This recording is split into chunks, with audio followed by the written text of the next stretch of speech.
അടുത്ത കാലത്ത് കണ്ട ഏറ്റവും ആധികാരികമായ മാധ്യമ വിമർശനമാണ് മുഖ്യമന്ത്രിയുടെ വാർത്താ സമ്മേളനത്തിലൂടെ കേരളം ഇന്ന് കണ്ടത്. വിമർശിക്കാൻ വേണ്ടി എന്തെങ്കിലും പറഞ്ഞതല്ല, കൃത്യമായി ഡാറ്റ വെച്ചുള്ള കാതലായുള്ള വിമർശനം. കേന്ദ്ര സർക്കാരിന് സംസ്ഥാന സർക്കാർ സമർപ്പിച്ച മെമ്മോറാണ്ടത്തിൽ വ്യാജവാർത്ത നൽകിയതിനെക്കുറിച്ചുള്ള മുഖ്യമന്ത്രിയുടെ പ്രതികരണത്തെക്കുറിച്ചാണ് പറഞ്ഞു വരുന്നത്.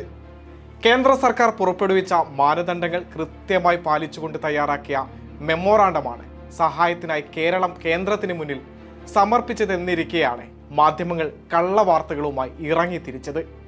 അതാണ് മുഖ്യമന്ത്രിയെ ചോടിപ്പിച്ചത്.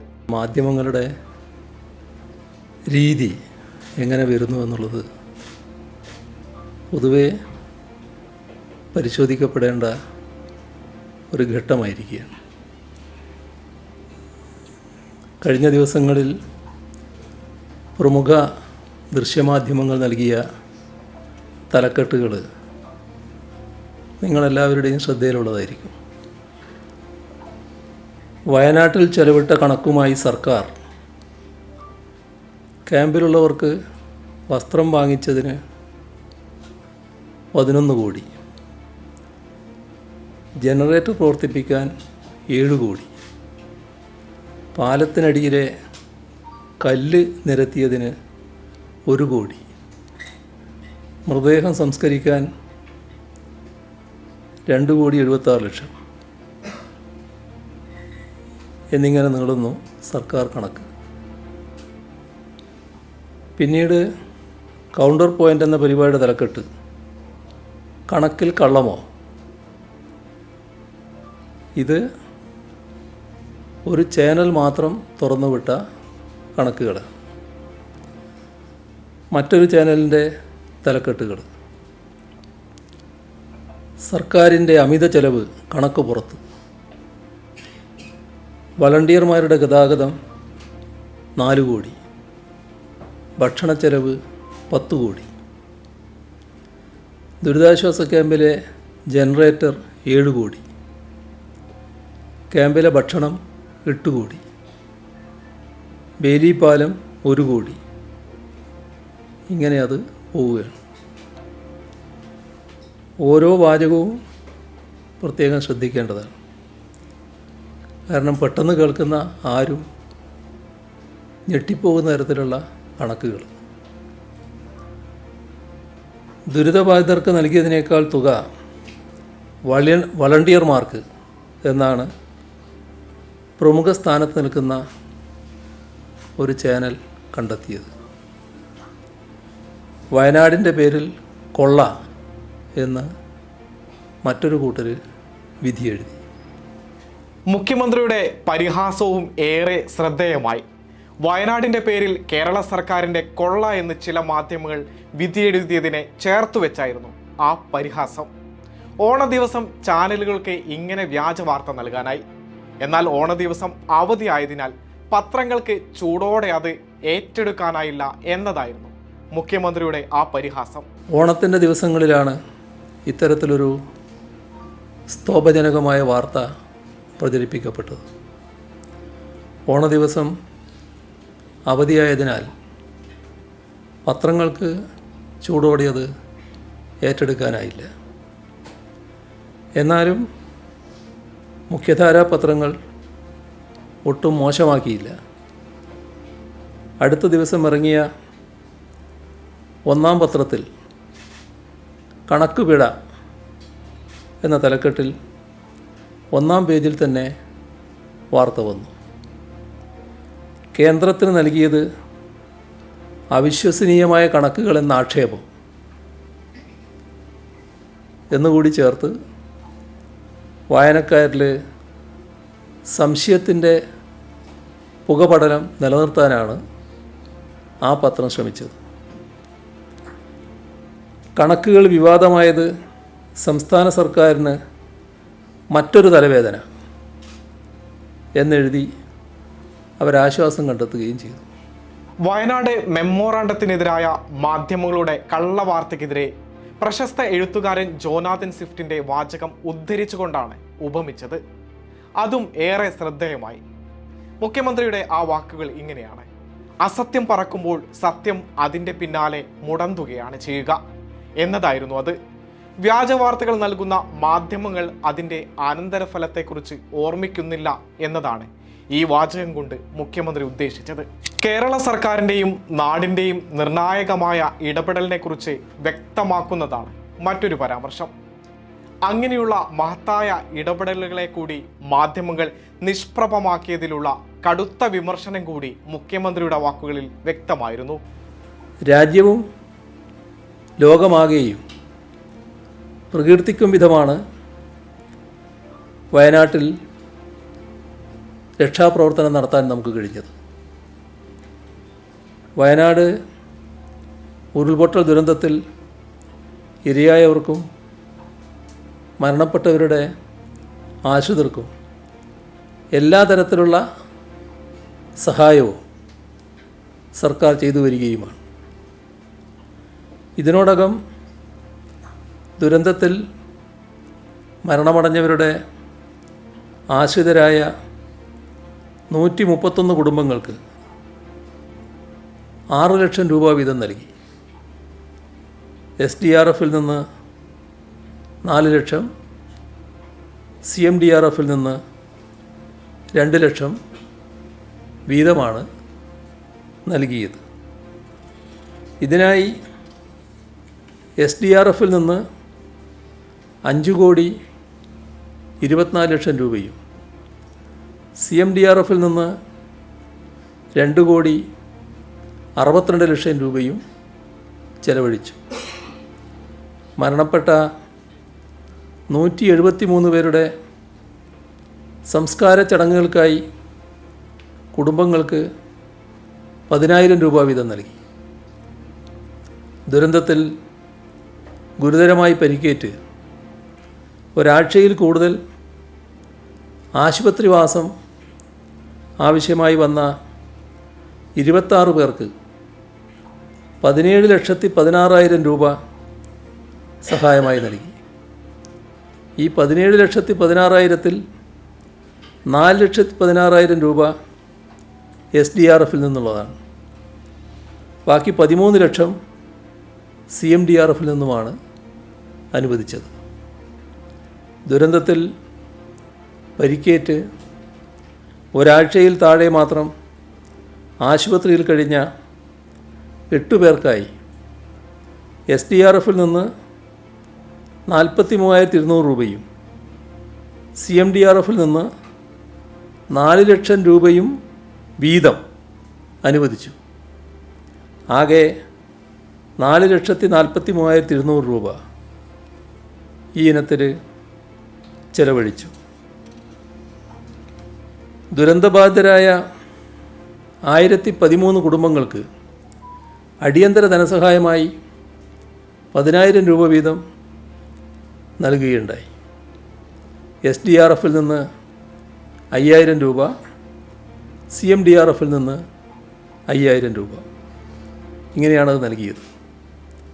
1,01,30,000 രൂപ ഇതിനായി ചെലവഴിച്ചു.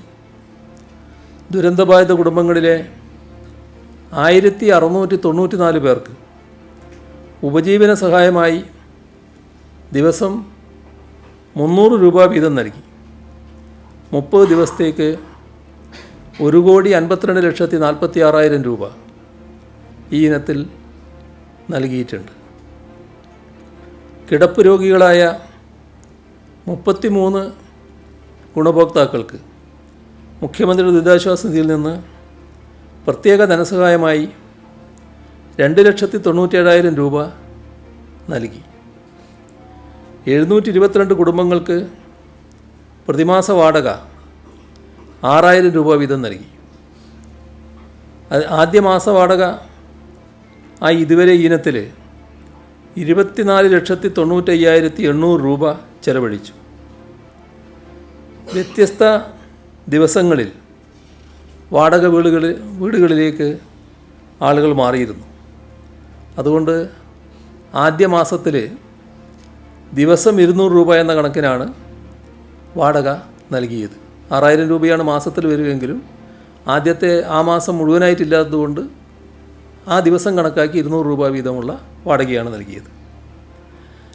649 കുടുംബങ്ങൾക്ക് ഫർണിച്ചർ ഉൾപ്പെടെയുള്ള ബാക്ക് ടു ഹോം കിറ്റുകൾ നൽകി. ഇതുകൂടാതെ ദുരിതാശ്വാസ ക്യാമ്പിലെ 794 കുടുംബങ്ങളെ 28 ദിവസം കൊണ്ട് താൽക്കാലികമായി പുനരധിവസിപ്പിക്കാനും കഴിഞ്ഞു. ഉരുൾപൊട്ടലിൽ തകർന്ന മുണ്ടക്കൈ സർക്കാർ LP സ്കൂളും വെള്ളാർമല സർക്കാർ വൊക്കേഷണൽ ഹയർ സെക്കൻഡറി സ്കൂളും മേപ്പാടിയിൽ താൽക്കാലികമായി തുറന്നു. ദുരന്ത മേഖലയിലെ 607 വിദ്യാർത്ഥികളുടെ പഠനം പുനരാരംഭിച്ചു. ദുരന്തത്തിൻ്റെ 50-ാം ദിവസം തേയിലത്തോട്ടങ്ങളിൽ ജോലി പുനരാരംഭിച്ചു. 4 മന്ത്രിമാരടങ്ങുന്ന മന്ത്രിസഭാ ഉപസമിതി തുടക്കം മുതൽ ദുരന്തമേഖല കേന്ദ്രീകരിച്ച് പ്രവർത്തിച്ചു. ഒരു മന്ത്രി മുഴുവൻ സമയവും 50-ാം ദിവസം വരെ അവിടെ മേൽനോട്ടം വഹിച്ചുണ്ടായി. ഒരു തരത്തിലുമുള്ള ആക്ഷേപങ്ങൾക്ക് ഇട നൽകാതെയാണ് ഈ പ്രവർത്തനങ്ങൾ നടന്നത്. അതിന് എല്ലാ ഭാഗത്തു നിന്നും സഹകരണവും പിന്തുണയും ലഭിക്കുകയുമുണ്ടായി. വയനാട് ദുരന്തം നടന്ന് മാസങ്ങൾ കഴിഞ്ഞിട്ടും കേന്ദ്ര സർക്കാരിൻ്റെ ഒരു സഹായവും ലഭിക്കാതിരുന്നിട്ടും അതേക്കുറിച്ച് ഒരക്ഷരം മിണ്ടാത്ത മാധ്യമങ്ങൾ ഈ വിഷയത്തിൽ കള്ളവാർത്ത ഉണ്ടാക്കിയതിൽ പുനരാലോചന നടത്തേണ്ടതുണ്ട്. നശീകരണ മാധ്യമ പ്രവർത്തനമാണ് ഇപ്പോൾ പുറത്തുവന്ന വ്യാജ വാർത്തയ്ക്ക് പിന്നിൽ പ്രവർത്തിച്ചതെന്ന വിമർശനവും മുഖ്യമന്ത്രി ഉന്നയിച്ചു. അതൊരു കുറ്റകൃത്യമാണെന്നതുകൂടി മുഖ്യമന്ത്രി ഓർമ്മിപ്പിക്കുകയുണ്ടായി.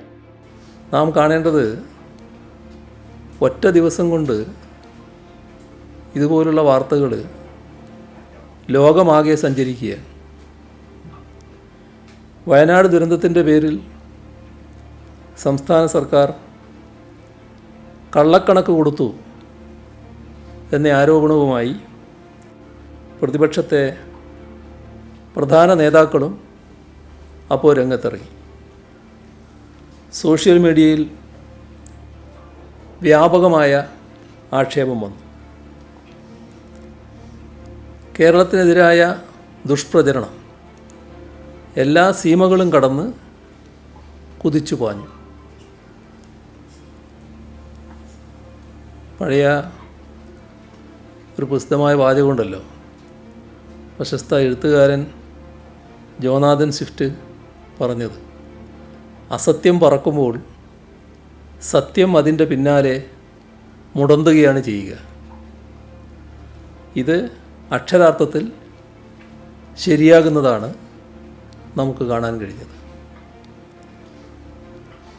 എന്താണ് യഥാർത്ഥ സംഭവമെന്ന് വിശദീകരിച്ചുകൊണ്ട് സർക്കാർ പത്രക്കുറിപ്പ് ഇറക്കി. പക്ഷേ ആദ്യം പറഞ്ഞ വ്യാജ വാർത്തയുടെ പിന്നാലെ എഴയാൻ മാത്രമേ ആ വിശദീകരണത്തിന് കഴിഞ്ഞുള്ളൂ. എന്താണ് ഇതിൻ്റെ ഫലം? അതാണ് നമ്മൾ ആലോചിക്കേണ്ടതും ചിന്തിക്കേണ്ടതും. കേരളം കണക്കുകൾ പെരുപ്പിച്ച് അനർഹമായ കേന്ദ്ര സഹായം തട്ടിയെടുക്കാൻ ശ്രമിക്കുന്നു എന്ന വ്യാജ കഥ വലിയൊരു വിഭാഗം ജനങ്ങളുടെ മനസ്സിലേക്ക് കടന്നു കയറി. അതിൻ്റെ ഫലം എന്താ? കേരളീയരും ഇവിടുത്തെ സർക്കാരും ജനങ്ങളാകെയും ലോകത്തിനു മുന്നിൽ അവഹേളിക്കപ്പെട്ടു. അതുകൊണ്ടാണ് ഇത് കേവലമൊരു വ്യാജ വാർത്താ പ്രചരണമോ മാധ്യമധാർമ്മികതയുടെ പ്രശ്നമോ അല്ല എന്ന് പറയേണ്ടി വരുന്നത്. വ്യാജവാർത്തകളുടെ വലിയ പ്രശ്നം നുണകളല്ല, ആ നുണകളുടെ പിന്നിലുള്ള അജണ്ടയാണ്. ആ അജണ്ട നാടിനും നാട്ടിലെ ജനങ്ങൾക്കുമെതിരായുള്ളതാണ്. എങ്ങനെയാണ് ഒരു ദുരന്തം സംബന്ധിച്ച മെമ്മോറാണ്ടം തയ്യാറാക്കുന്നതെന്നും അതിൽ മന്ത്രിമാർക്കല്ല പങ്ക്, പിന്നിൽ ഉദ്യോഗസ്ഥർക്കാണെന്നുള്ള കാര്യം മുഖ്യമന്ത്രി വിശദീകരിച്ചു. ഇതൊന്നും മാധ്യമ സ്ഥാപനങ്ങളിൽ ഇരിക്കുന്നവർക്ക് അറിയാത്തതല്ല. എന്നാൽ പൊതുജനം ആ കാപട്യം തിരിച്ചറിയണമെന്ന ലക്ഷ്യത്തിലായിരുന്നു ഇക്കാര്യത്തിൽ മുഖ്യമന്ത്രിയുടെ വിശദീകരണം. ഈ അജണ്ടയാണ് ഇപ്പോൾ പുറത്തു വന്ന വ്യാജ വാർത്തക്ക് പിന്നിൽ പ്രവർത്തിച്ചത് എന്ന് വേണം കരുതാൻ. ദുരിതാശ്വാസ നിധിയിലേക്ക് കൈയയച്ച് സാധാരണ ജനങ്ങൾ സംഭാവന നൽകുകയാണ്. ആ ജനങ്ങളെ അതിൽ നിന്ന് പിന്തിരിപ്പിക്കുക എന്നൊരു ദുഷ്ടലക്ഷ്യം ഇതിൻ്റെ ഭാഗമായിട്ടുണ്ട്. ഒരു സംശയവുമില്ലാതെ പറഞ്ഞു വെക്കാനുള്ളത്, ഇതൊരു സാധാരണ മാധ്യമ പ്രവർത്തനമല്ല, വിശേഷിപ്പിക്കാവുന്നത് നശീകരണ മാധ്യമ പ്രവർത്തനമെന്ന് മാത്രമാണ്. ഈ നശീകരണ മാധ്യമ പ്രവർത്തനം സമൂഹത്തിനെതിരായ കുറ്റകൃത്യമാണ്. തങ്ങളുടെ വിശ്വാസക്കാർക്ക് മാത്രമല്ല, സമൂഹത്തിനെതിരായ കുറ്റകൃത്യമാണ് ചെയ്യുന്നത് എന്ന തിരിച്ചറിവ് ഇത്തരം ആളുകൾക്കുണ്ടാവണം. എല്ലാ മാധ്യമങ്ങളും ഒരേപോലെ ഇക്കൂട്ടത്തിലുണ്ട് എന്ന് പറയുന്നില്ല. ചിലവ തെറ്റായ വാർത്ത കൊടുത്തു എന്ന് മനസ്സിലാക്കി തിരുത്തിയിട്ടുണ്ട്. അത്രത്തോളം നല്ലത് തന്നെ. ഇവിടെ മാധ്യമങ്ങൾ പൊതുവെ വിവാദ നിർമ്മാണശാലകളായി മാറിയതാണ് കണ്ടത്. യാഥാർത്ഥ്യം വസ്തുനിഷ്ഠമായി സമൂഹത്തിലെത്തിച്ച് ജനാധിപത്യത്തെ ശക്തമാക്കുക, ഇതാണ് മാധ്യമങ്ങൾ ചെയ്യേണ്ട ധർമ്മം. എന്നാൽ ആ ഉത്തരവാദിത്വം വിസ്മരിച്ചുകൊണ്ടാണ് പല മാധ്യമങ്ങളും പ്രവർത്തിച്ചത്. അതിനു പകരം വിവാദങ്ങൾ സൃഷ്ടിക്കുക, ജനങ്ങളെ തെറ്റിദ്ധരിപ്പിച്ച് കച്ചവട രാഷ്ട്രീയ അജണ്ടകൾ നടപ്പിലാക്കുക എന്ന നിലയിലേക്ക് അധപ്പതിക്കുന്ന അവസ്ഥ വന്നിരിക്കുന്നുവെന്ന് തിരിച്ചറിയാൻ നമുക്ക് കഴിയണം. വയനാട് മെമ്മോറാണ്ടത്തിലെ വ്യാജവാർത്തയിൽ മാധ്യമങ്ങളുടെ ഈ രീതി പരിശോധിക്കപ്പെടേണ്ട സമയമായെന്നും മുഖ്യമന്ത്രി ചൂണ്ടിക്കാട്ടി. ശേഷം ഈ വ്യാജവാർത്ത നൽകിയ മാധ്യമങ്ങൾക്കെതിരെ നിയമ നടപടി സ്വീകരിക്കുമെന്നും അദ്ദേഹം വ്യക്തമാക്കി. ലോകത്തിന് മുന്നിൽ കേരളം ഇത്തരം വ്യാജവാർത്തയിലൂടെ അവഹേളിക്കപ്പെട്ടെന്നും മുഖ്യമന്ത്രി ഓർമ്മിപ്പിച്ചു. സത്യം ചെരുപ്പ് ധരിക്കുമ്പോഴേക്കും നുണ ലോകസഞ്ചാരം പൂർത്തിയാകുമെന്ന വസ്തുത കൂടി ചൂണ്ടിക്കാട്ടുന്നതും വ്യാജവാർത്ത നയമാക്കി മാറ്റുന്ന മാധ്യമങ്ങൾക്കുള്ള താക്കീത് കൂടിയാണ് അദ്ദേഹത്തിൻ്റെ ഇന്നത്തെ വാർത്താ സമ്മേളനം എന്നത് വ്യക്തമാണ്. ആ പിന്തുണ എന്തോ ചെറിയൊരു അസ്വാരസ്യം ഉണ്ടാക്കിയെന്നാണ് സംശയിക്കുന്നത്. ആ പിന്തുണയും അതുപോലെ തന്നെ ലഭിച്ചുകൊണ്ടിരിക്കുന്ന സഹായവും, ഇപ്പോൾ പിന്തുണ തകർക്കുക, സഹായം തടയുക, ഈ അജണ്ടയാണ് ഇപ്പോൾ പുറത്തു വന്ന വ്യാജ വാർത്തക്ക് പിന്നിൽ പ്രവർത്തിച്ചത് എന്ന് വേണം കരുതാൻ. പല വ്യാജവാർത്തകൾ വന്നപ്പോഴും അതിന് രാഷ്ട്രീയമായി മറുപടി നൽകുകയോ വിട്ടുകളയുകയോ ചെയ്യുന്നതായിരുന്നു സംസ്ഥാന സർക്കാരിൻ്റെ രീതി. എന്നാൽ ഈ ശൈലി മാധ്യമങ്ങൾ ഒരു ആനുകൂല്യമായി കാണുകയാണെങ്കിൽ ആ ആനുകൂല്യം എന്നും ഉണ്ടാകില്ലെന്ന അന്ത്യശാസനം തന്നെയാണ് ഇന്ന് മുഖ്യമന്ത്രിയുടെ വാക്കുകളിൽ ഉണ്ടായിരുന്നത്.